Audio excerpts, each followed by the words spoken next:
Assalamualaikum warahmatullahi wabarakatuh. Alhamdulillah wassalatu wassalamu ala Rasulillah Sayyidina Muhammad ibn Abdullah wa ala alihi wa man walah la hawla wa la quwwata illa billah. Allahumma yassir wa la tu'assir. Allahumma tammimil khair.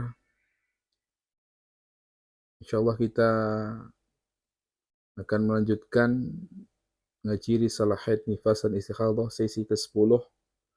Sekarang sudah masuk pembahasan mutahayyirah mutlaqah.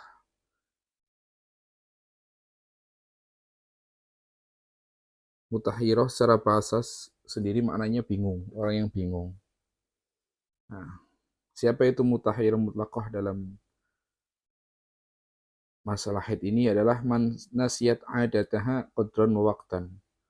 Orang yang lupa kebiasaan haidnya. Kadarnya haidnya lupa, apa 7 hari, 8 hari atau berapa. Waktunya juga lupa. Apa permulaan bulan, apa pertengahan, apa akhir. Walam takun mumayyizatan, dan dia darahnya itu sifatnya tidak mumayyizah. Berarti hanya satu sifat atau beberapa sifat, tapi tidak terpenuhi syarat-syarat mumayyizah yang kemarin. Atau perempuan yang lupa permulaan siklus haidnya. Ya. Bagaimana orang seperti ini? Hukumnya itu wajib bagi dia ikhtiyat.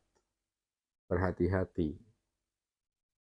Nah, kalau ada yang tanya, apakah mungkin ada orang perempuan yang lupa kebiasaan haidnya? Ya mungkin saja.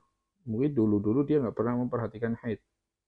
Setelah dia berhijrah mungkin, ya haidnya mulai memperhatikan haid. Ternyata permulaan hijrahnya, darahnya keluar melebihi 15 hari. Nah, berarti dia mutahayyirah mutlaqah. Wajib bagi dia ikhtiyat, berhati-hati. Makna ikhtiyat adalah dia seperti haid dalam beberapa perkara, dihukumi seperti orang suci dalam beberapa perkara. Ya. Dia dihukumi haid dalam 6 perkara. Satu, mubasyaratu ma baina surhubah, yaitu bersentuhan dengan suaminya antara lutut dan pusar, nggak boleh. Membaca Quran di selain sholat. Yang ketiga, menyentuh mushaf, membawa mushaf. 5, diam di masjid. Yang keenam, lewat masjid. Nggak boleh ini, karena hukumnya seperti kal haid, seperti haid. Tapi satu sisi dia seperti orang yang suci dalam 5 perkara. Apa? Sholat. Wajib sholat tetap. Tawaf. Kalau dia pas lagi umrah tetap wajib tawaf. Boleh tawaf, sah tawafnya. Puasanya boleh, tolaknya boleh, mandinya juga boleh, mandi wajibnya. Ya. Jadi kalau sebulan ternyata dia keluar darah, dia mutahairah, dia tetap wajib sholat, tetap puasa. Tapi satu sisi tadi nggak boleh baca Quran, nggak boleh menyentuh mushaf dan lain sebagainya. Wah, repot ya, ya memang begitu. Tapi ini salah satu pendapat dari pendapat madhab Imam Syafi'i rahimahullah ta'ala. Dan ini yang kuat. Ada pendapat kedua. Nah, ini mungkin lebih meringankan, ya. Ini bisa dilihat di catatan kakinya. Pendapat kedua itu adalah dia hukumnya seperti mubtada'ah. Berarti haidnya itu 1 hari 1 malam. Kalau keluar darah sebulan berarti sucinya 29 hari. Ya, ini diambil dari kitab Adipros fi Ahkamil Haid wal Istikhadah wa Nifas. Bisa lihat di sendiri. Tapi kalau mau ihtiyat, pakai kol yang kuat, ihtiyat berarti tadi. Satu sisi dia seperti orang yang haid, satu sisi seperti orang yang suci. Nah, sekarang bagaimana sih bersucinya orang yang mutahairah? Nah, pertama kalau dia tahu waktu terputusnya darah haid. Oh, kata dia, biasanya saya kalau maghrib, masuk waktu maghrib, haidnya terputus.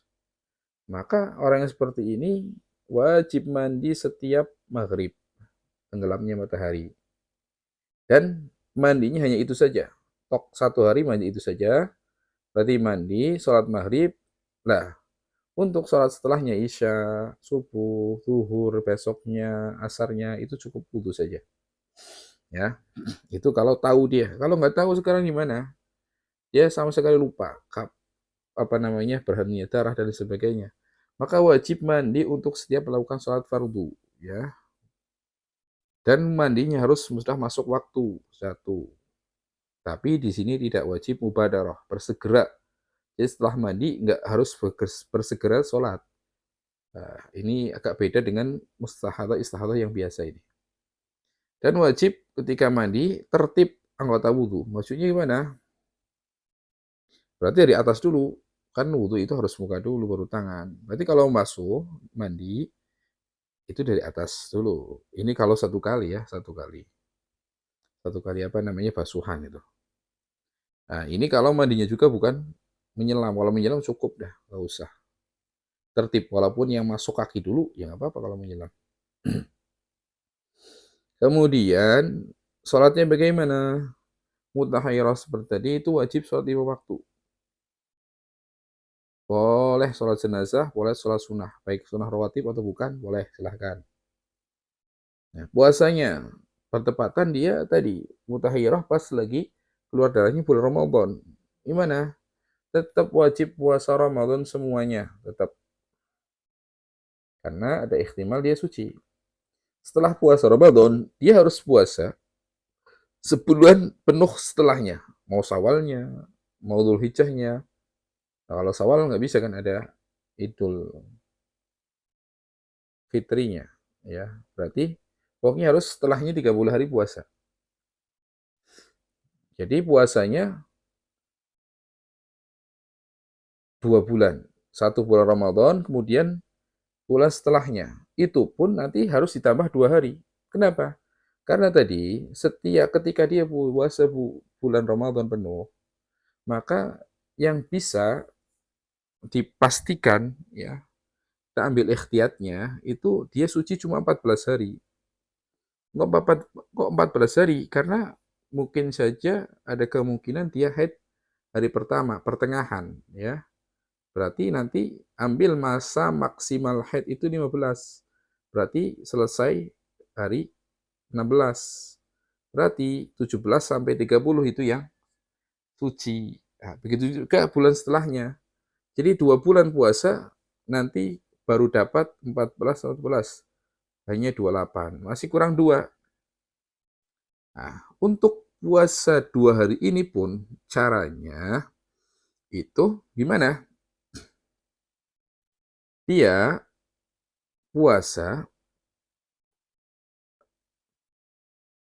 18 hari, dia puasa 3 hari permulaan, 3 hari akhir. Gak harus tanggal 1, ininya 18 hari. Berarti dia dalam 18 hari puasa hari pertama, kedua, ketiga, dan hari 16, 17, 18. Dah, gini. Puasanya harus begini. Kalau mau tanggal 1 berarti tanggal 1, 2, 3, tanggal 16, 17, 18. Kenapa harus begini? Kalau cara begini, nanti dalam sebulan, dalam 18 hari itu, dia puasa 6 hari, dalam 18 hari, dia puasa 6 hari. Hari pertama, 2, 3, 16, 17, 18. Nah, kalau begini, nanti bisa dipastikan dia dapat 2 hari bersih. Yang dalam keadaan bersih, dalam keadaan bukan haid. Kenapa? Nah, seandainya haid datang pada hari pertama dia puasa. Hari pertama berarti selesai 16, ya kan? Oh, berarti dia sah tanggal 2 dan 3.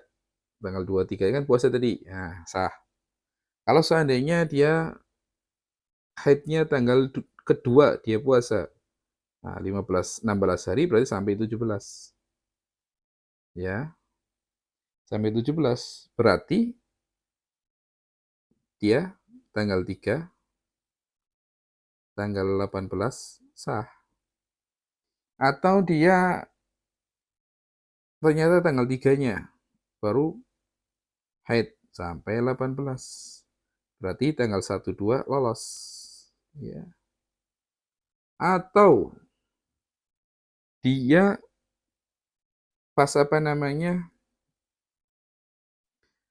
haidnya itu 16. 16 kalau 15 hari itu sampai tanggal 1 atau sampai puasa ke-1-nya dia. Berarti tanggal 23 dia suci. 2 dan 3. Atau 17 sampai tanggal 2 ya. Berarti 16 sama 1 ya. 16 sama 1 ya. Oh, 16 sama 3 ya. 16 sama 3. Kalau 18 ternyata 18 mulai sampai 3. Oh, berarti dia puasa tanggal 17 sama 16-nya. Nah, jadi kalau caranya begini, ini salah satu cara saja. Supaya dapat 2 hari sempurna, maka dalam hitungan 18 hari, dia puasa hari pertama, kedua, ketiga, 16, 17, 18. Nah, nanti berarti dia akan bisa dipastikan puasa puasanya itu bisa 2 hari sempurna tanpa ada haidnya, gitu ya. Assalamualaikum warahmatullahi wabarakatuh.